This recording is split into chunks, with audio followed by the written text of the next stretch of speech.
Banská Bystrica má od dnešného dňa raritu, ktorú v iných slovenských mestách nenájdete.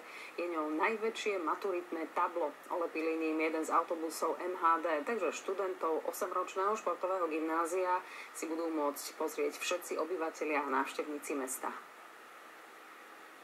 Kreativite a dobrým nápadom sa medze nekladú, to si povedala jedna zo študentiek 8-ročného športového gymnázia v Banskej Bystrici a rozhodla sa urobiť niečo extra. S pomocou sponzorov vytvorila autobusové maturitné tablo, aké na Slovensku zatiaľ nebolo. Je to náš posledný ročník na našej strednej škole, tak sme chceli byť výnimoční a chceli sme niečo viac, ako majú ostatní. Keďže sme športovci, chceme byť na očiach všetkým. Šokovala tým aj svojich spolužiakov, ktorí nič netušili. Pod zámienkou obhliadky takto upravenej Tatry nakoniec ukázala pravý cieľ ich cesty do autobusového areálu.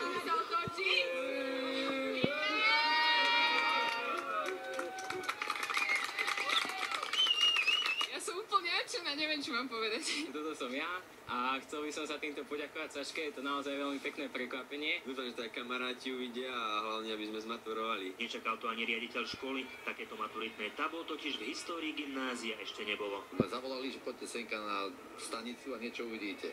Ani ja som nevedel, len aby som ich uvoľnil. No a sám som z toho ako prekvapený, ale milo myslím, že to patrí k tomu.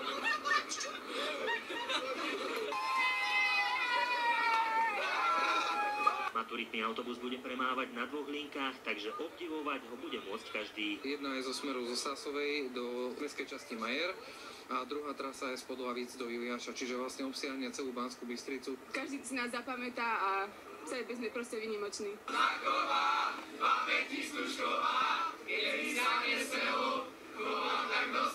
Tento jedinečný autobus bude po Banskej Bystrici jazdiť až do mája, kedy študentov čakajú maturity.